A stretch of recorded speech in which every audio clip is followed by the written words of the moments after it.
Hello friends, আপনারা সবাই কেমন আছেন? আশা করি আপনারা সবাই ভালো আছেন। আমিও ভালো আছি। আজকে আমি বানিয়েছি পনির বাটার মশলা। তো চলুন বন্ধুরা, রেসিপিটা দেখে নেওয়া যাক।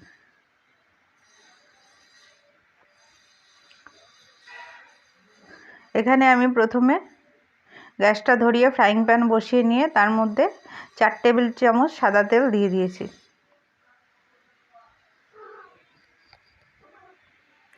আর দিয়ে দিয়েছি 1 চামচের মতন বাটার। দিয়ে এই দুটোকে খুব ভালো করে মিশিয়ে নেব।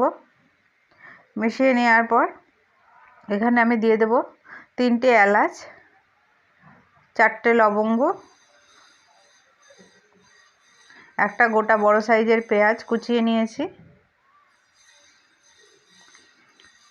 টমেটো একটা গোটা, 4 কোয়া রসুন, 4 কোয়া আদা একদম পাতলা করে কাটা। আর দিয়েছি এখানে 2 চামচের মতন কাজু বাদাম। দিয়ে এটাকে খুব ভালো করে ভেজে নিতে হবে। ভেজে নেওয়ার পরে গ্যাসটা কমিয়ে এটা 10 মিনিটের জন্য সেদ্ধ করতে দিতে হবে। এর মধ্যে আলাদা কিছু জল দেওয়ার দরকার নেই।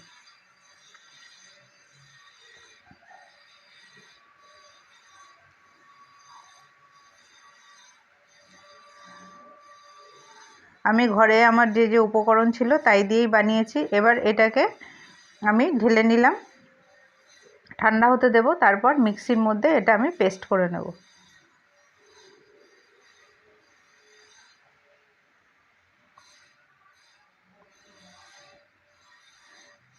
এরপর আমি গ্যাসটা ধরিয়ে নিয়ে আবারও ফ্রাইং প্যানটা বসিয়ে দিয়েছি। এবার আমি 3 চামচ সাদা তেল দিয়ে দিলাম। আর দিয়ে দেবো 1 চামচ বাটার।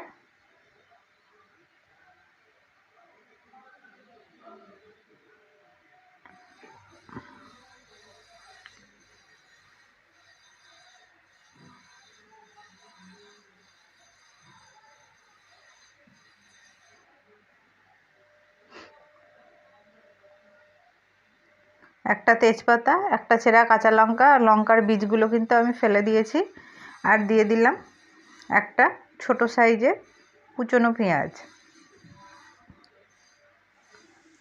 এবার দিয়ে দেব, পেঁয়াজটা হালকা ব্রাউন কালারের ভাবে ভেজে নিয়েছি। এবার দিয়ে দেব 1/2 চামচ জিরে গুঁড়ো, 1/2 চামচ ধনে গুঁড়ো, সামান্য পরিমাণে হলুদ,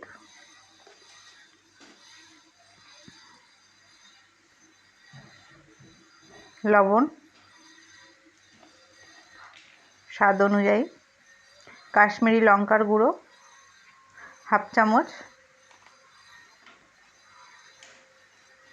আর দিয়ে দেব কিছুটা গরম মশলা, ছোট চামচের 1 চামচ।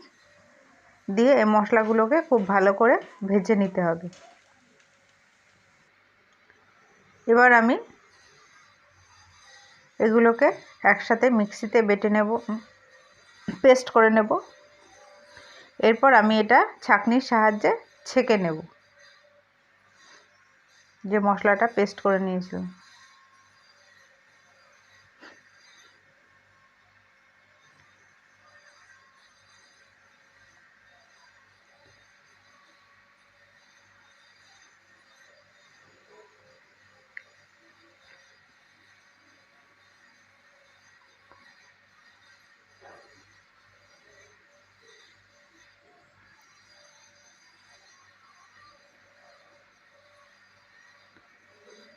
এই যে সম্পূর্ণটা ছাঁকা হয়ে গেছে।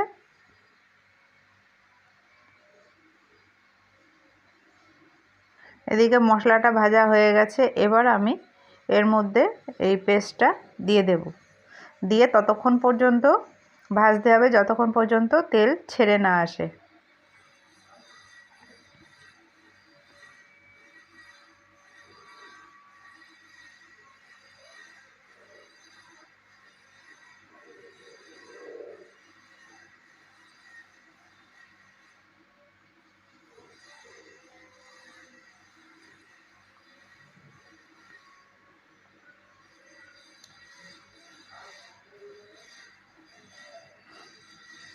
এবার তেল ছেড়ে এসছে, আমি এখানে 1 কাপের মতন জল দিয়ে দিলাম।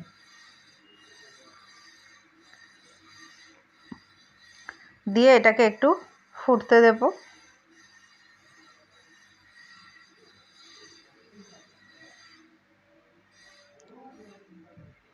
এবার আমি এখানে পনিরগুলো কেটে রেখেছিলাম আগে থেকে দিয়ে দেব।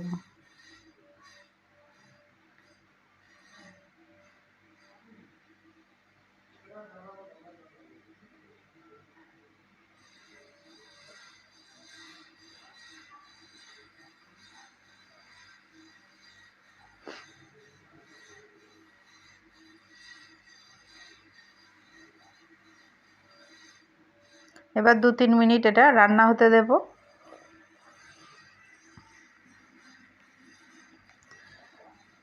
এবার আমি এখানে 1 চামচের মতন নিয়ে নিয়েছি কাসুরি মেথি, সেটা দিয়ে দেব। 2.5 চামচের মতন ধনেপাতা কুচিয়ে রেখেছিলাম, সেটাও দিয়ে দেব। দিয়ে নাড়িয়ে নিলে তৈরি হয়ে যাবে পনির বাটার মশলা।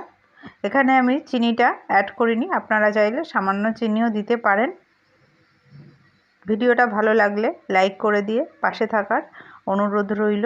আর কমেন্টের মাধ্যমে জানাবেন আপনারা কিভাবে পনির বাটার মশলা তৈরি করেন।